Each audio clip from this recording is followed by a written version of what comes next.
Bonsoir chers amis internautes, je me nomme Ézéchiel Fiussi, je suis votre formateur, je m'occupe également de la qualité. Alors, l'objet de notre partage d'aujourd'hui est relatif au discours client. Alors, nous allons définir le discours client, nous allons également donner quelques conseils et des astuces pour améliorer nos discours clients, nous permettent aussi d'avoir les outils nécessaires afin de mieux performer en termes de vente. Alors, retenons déjà que le discours client, c'est la charte verbale qui est retenue par l'entreprise devant des situations bien spécifiques. Aujourd'hui, je propose que nous ayons une compréhension qui est la suivante. Au lieu de donner des textes qui sont préétablis, j'irais plus pour une approche dans laquelle on comprend d'abord comment ça fonctionne. C'est-à-dire que au lieu que vous vous retrouvez avec des mots à répéter, que vous compreniez plutôt comment est-ce qu'il faut s'y prendre, comment est-ce que les étapes sont articulées pour pouvoir faire un bon discours client. À l'entame, retenons que le bon discours client doit avoir un langage positif. Il doit également tenir compte des spécificités du client, donc personnaliser tant que c'est possible. Alors, comment ça fonctionne? Nous considérons ici, nous sommes par exemple en face d'un client que nous abordons. Alors, la première des choses à savoir, c'est le contact avec le prospect. Ce contact doit se faire avec respect. Évidemment, nous allons commencer par la salutation. Donc, ça va être bonjour monsieur ou bonjour madame. On va éviter d'utiliser des mots qui ont des connotations négatives ou liées peut-être à des jugements personnels.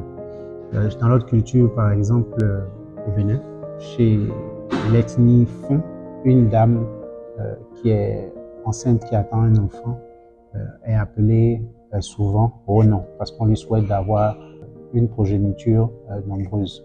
Alors on va éviter par exemple, parce qu'une dame a un ventre qui est visible, qui sort, on va éviter par exemple de dire bonjour Renan, tout simplement parce qu'on ne sait pas.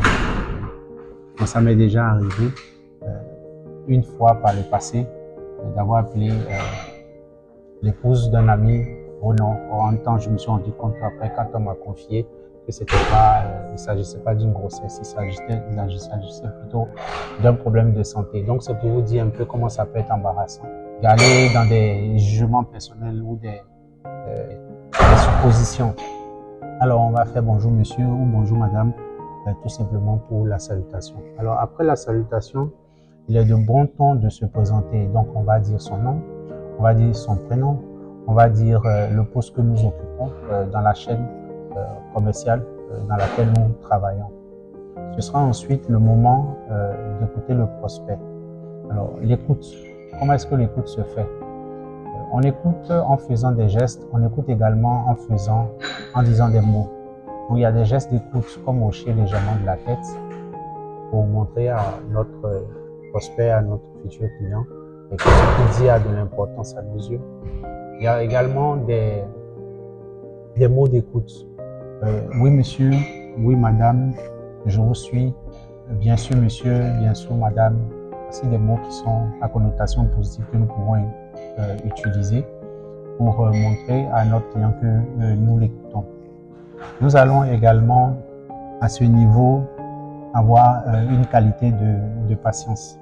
De quoi s'agit-il? Il y a certains clients qui vont peut-être, en tout cas nous aurons l'impression à un moment parfois, que le client sort du sujet ou n'abonde pas dans notre sens. On va laisser le client finir, on va éviter que le client on va éviter d'interrompre le client. Alors, il faut aussi noter à ce niveau que le client a le droit à la considération. Il y a une manière beaucoup plus adaptée pour reprendre la parole au client. Quand on utilise des mots « je vous suis, monsieur »,« je vous écoute »,« je vous ai compris, monsieur »,« bien sûr, monsieur », après on peut faire, après ces acquiescements-là, on peut utiliser des expressions comme si j'ai bien compris, vous désirez ceci, et on fait un bref résumé de ce que le client, ce qu'on a pu relever dans les besoins du client. Donc évidemment, il va répondre par oui. Alors cette réponse affirmative-là nous permet aussi de résumer effectivement ce que le client a dit, mais aussi de prendre la parole habilement, de façon souple, pour reprendre le contrôle de notre entretien de vente. Profitez aussi pour poser des questions, de bonnes questions. Qu'est-ce qui serait, selon vous, la meilleure approche pour vous donner satisfaction? De quoi avez-vous besoin? Qu'est-ce que nous pouvons faire pour vous aider? Et gardez les questions. Retenons aussi que dans l'entretien de vente, les 20% du temps en moyenne sont réservés pour nos questions, les 70% pour les réponses que nos clients donnent, et enfin 70 plus 20 plus 70, ça fait 90%, il nous reste 10% pour le temps réservé à la conclusion de la vente. Donc l'idée derrière ici, ces chiffres, c'est de nous faire comprendre qu'il faut laisser le client parler, suffisamment parler, garder aussi les questions, poser des questions pour pouvoir contrôler, orienter l'entretien de vente et pour pouvoir nous assurer d'avoir un bon déroulement de la vente.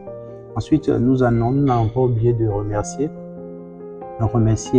notre prospect après l'avoir écouté attentivement. Surtout s'il s'agit ici d'une plainte. Donc, plus tard, nous pourrons revenir sur comment gérer efficacement un client qui est un prospect, un client qui est mécontent. Nous allons ensuite prendre en charge un client qui est mécontent. Ça va nous permettre de regagner la confiance et puis de tisser des liens. Alors ici, ce qu'il faut retenir par rapport au client qui est mécontent, c'est le fait que le client qui se plaint, d'abord, il est en droit de se plaindre. Le client qui se plaint, il est en droit de se plaindre parce qu'il a payé pour un service. Et si le service n'est pas rendu, ça va de soi qu'il soit mécontent. Alors, comment est-ce qu'il faut s'y prendre pour que le client qui est mécontent accepte? Alors, déjà, il faut commencer par l'écouter attentivement. Il faut commencer par également accepter, parce que nous n'acceptons pas ou nous n'acceptons pas suffisamment les plaintes de nos clients. Au pire, on essaie de prouver au client que c'est lui qui a tort, qu'il n'a pas raison. Justement, c'est des démarches qu'il faut éviter. Il faut accepter, aller faire des vérifications. Si nous sommes dans le cas où c'est l'entreprise qui est en faute, dire je vous présente nos excuses. Et si c'est le commercial qui est en faute, parce que ça peut arriver, dire simplement je vous présente mes excuses.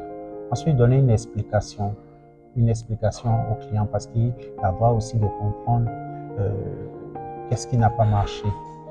Et ensuite, lorsque l'explication est donnée, nous pouvons commencer à donner satisfaction au client.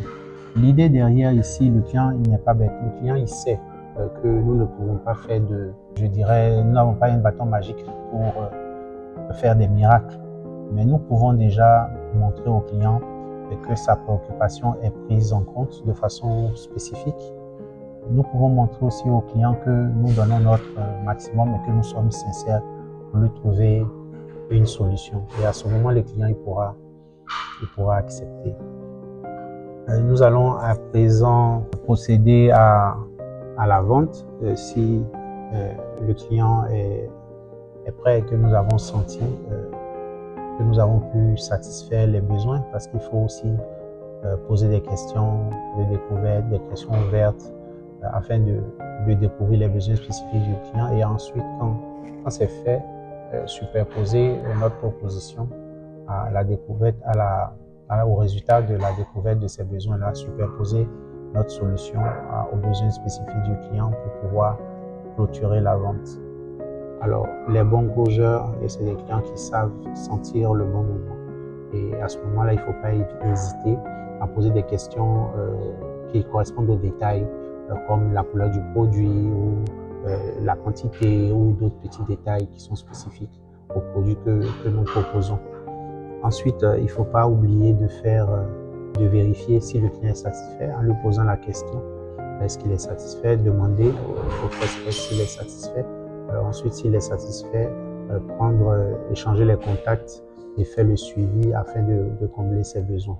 Donc voilà un peu ce que nous pouvons retenir en termes de discours client aujourd'hui. Merci pour la qualité de votre écoute.